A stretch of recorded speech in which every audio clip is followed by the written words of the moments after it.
Bisher habe ich auf diesem Kanal 28 ETF-Analysen veröffentlicht und heute wollen wir einmal schauen, wenn man nach den Sterne-Rankings geht, die ich für jeden ETF in jedem Video vergeben habe, welche 5 ETFs eigentlich demnach die besten sind. Viel Spaß beim Video!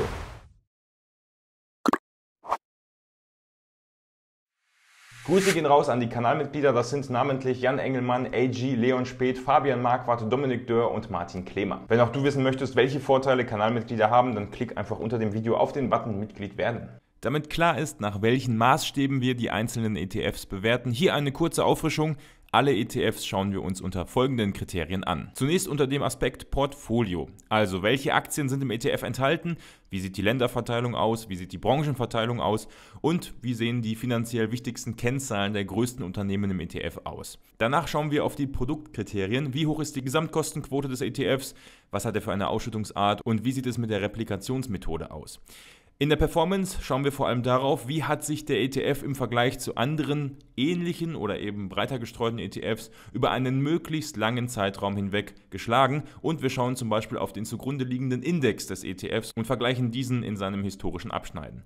Prognose, also welche Prognosen gibt es für den Markt, für den entsprechenden Sektor des ETFs, falls es ein Sektor-ETF ist, oder wie schätze ich die Art und Weise ein, wie der Index das Portfolio hinter dem ETF zusammenstellt. Sprich, wie zukunftssicher ist der ETF unter subjektiven Maßstäben. In jeder dieser Kategorien habe ich den ETFs basierend auf meinen Recherchen Sterne gegeben.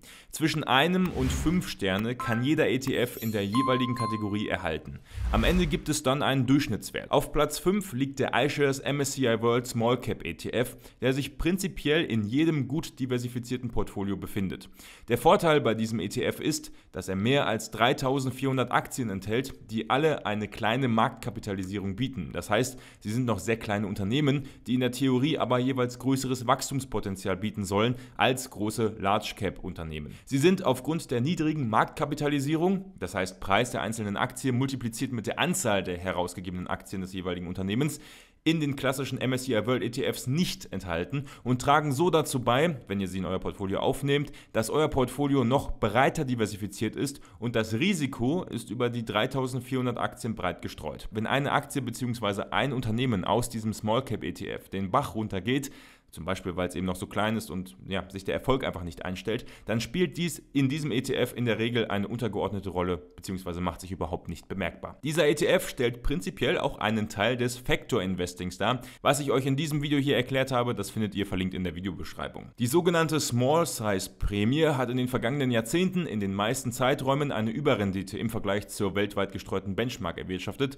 Das bedeutet, der Small Size Faktor bringt zum einen eine breitere Diversifikation eures Portfolios mit, zum anderen eine leicht bessere Rendite seit einigen Jahrzehnten.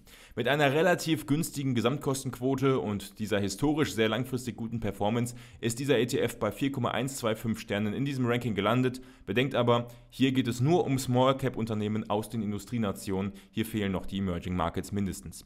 Auf Platz 4 liegt der Xtrackers MSCI World Information Technology ETF und damit auch der einzige Branchen-ETF in diesem Top 5 Ranking und auch deswegen kommt er, obwohl er die gleiche Punktzahl im Durchschnitt erhalten hat wie die Plätze 3 und 2, nur auf den 4. Platz. Branchenwetten bergen immer das Risiko, dass die Gefahr bei Sektorrotationen im Markt besteht. Das bedeutet zum Beispiel, dass ein Sektor, zum Beispiel wie es beim Wasserstoffsektor der Fall war, einige Zeit lang richtig den Markt outperformt hat und dann aber für längere Zeit underperformt und solche Sektoren unterliegen halt starken Hype- und Schwächephasen. Gute Beispiele dafür sind zum Beispiel Clean Energy ETFs oder eben Wasserstoff-ETFs. Auf der anderen Seite ist der Informationstechnologiesektor, also der IT-Sektor, der hier diesem Information Technology ETF zugrunde liegt, so riesig und er bietet so viele Untersparten, wie beispielsweise die Halbleiterbranche oder verschiedene Cloud-Software-as-a-Service-Anbieter, dass die Untersektoren innerhalb der IT-Branche schon so gigantisch sind, dass es unwahrscheinlich ist, dass der gesamte IT-Sektor im 21. Jahrhundert zumindest schnell irrelevant werden könnte. Seitdem ich das Video über diesen ETF erstellt habe, nämlich vor knapp einem Jahr, ist der ETF sogar günstiger geworden und liegt jetzt nur noch bei einer Gesamtkostenquote von 0,25%, vorher waren es 0,3%. Insgesamt sind hier die größten 190 IT-Unternehmen der Welt enthalten, Apple, Microsoft und Co. natürlich inklusive, aber eben auch Halbleiterzulieferer wie ASML oder eben auch Infineon, der nicht mal im Halbleiter-ETF enthalten ist, und Lam Research zum Beispiel. Auch dabei sind Zahlungsabwickler wie Square oder auch Cybersecurity-Unternehmen wie Palantir. Der ETF kommt hier auf 4,25 Sterne. Den dritten Platz in diesem Ranking nimmt der Vanguard FTSE All World ETF ein, der klassische ETF, den viele nur als einzigen ETF in ihrem Portfolio abbilden. Grund dafür, der ETF ist weltweit sowohl in Industrie- als auch in Schwellenländer investiert. Die beiden Plätze 4 und 5 sind beispielsweise ausnahmslos in Industrienationen investiert. Normalerweise gehört ein gewisser Emerging Markets Anteil in jedes ausgeglichene, weltweit gestreute Portfolio. In diesem Top 5 Ranking ist leider kein Emerging Markets ETF mit dabei. Allerdings bietet eben der Vanguard FTSE All World ETF den Vorteil, dass man hier zum einen eine sehr günstige Gesamtkostenquote von 0,22% bekommt und zum anderen eben mehr als 3.500 Unternehmen aus der gesamten Welt abbildet.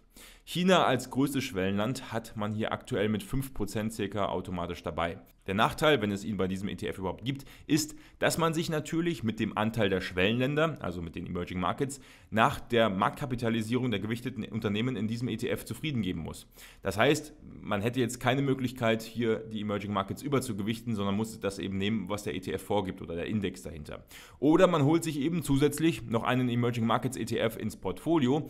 Dann ergibt aber wahrscheinlich eher eine Kombination aus einem MSCI World ETF und einem Emerging Markets ETF mehr Sinn.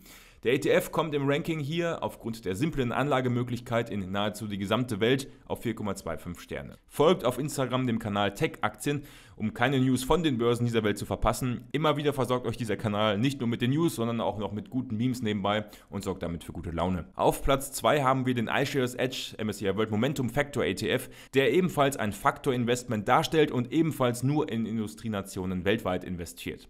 Der ETF basiert auf der Theorie, dass Unternehmen oder Aktien, die bereits seit einigen Monaten eine gute Kursentwicklung hingelegt haben, auch weiterhin gut laufen werden, also ein gewisses Momentum haben. So sind im ETF mehr als 350 Aktien enthalten, die zuletzt gut gelaufen sind. Wenn die Unternehmen über einen gewissen Zeitraum dann schlechte Kursgewinne oder eben gar keine Kursgewinne erzielen, werden sie automatisch aus dem ETF wieder entfernt. Wichtig zu wissen ist, dass dieser ETF natürlich in Bullenmärkten, wie in den letzten Jahren, hervorragend läuft. In schlechten Marktphasen bzw. vor allem bei einer plötzlichen Umkehr, Sektorrotation oder einem Crash zum Beispiel, leidet der ETF natürlich zunächst womöglich stärker als ein breit gestreuter MSCI World ETF. Mit anderen Worten, der Abschwung bei einem Momentum ETF kann durchaus hart sein, dennoch basierend auf der Regel würde dieser ETF bei einem Rebalancing natürlich auch dann seine Unternehmen durchwechseln und nur die Titel behalten, die zuletzt eben gut gelaufen sind.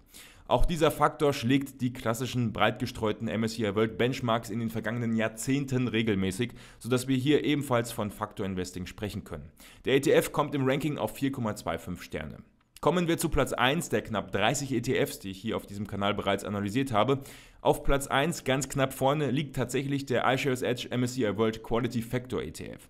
Dieser ETF investiert ebenfalls in Industrienationen, stellt ebenfalls ein Faktorinvestment dar, nämlich ein Investment in den Faktor Qualität. Hier sind Aktien, und das ist jetzt so ein bisschen die Definition von Qualität in diesem Sinne, mit einer hohen Eigenkapitalrendite, einem geringen Verschuldungsgrad und einem stabilen Gewinnwachstum enthalten. Auch dieser Faktor hat in der Vergangenheit stetig Überrendite erzielt, obwohl der ETF in der Analyse von der Performance her weniger Sterne erhalten hat, beispielsweise als der Momentum Factor ETF. So hat mich das stabile Portfolio mit den stabilen Kennzahlen, also den stabilen Unternehmen, die dort hochgewichtet sind, überzeugt. Der Fokus auf Eigenkapitalrendite und auf die anderen beiden Faktoren hat dem ETF in der Kategorie Portfolio 5 Sterne eingebracht, die ihn auch in diesem Ranking mit einem Durchschnitt von 4,375 Sterne an die Spitze geführt haben.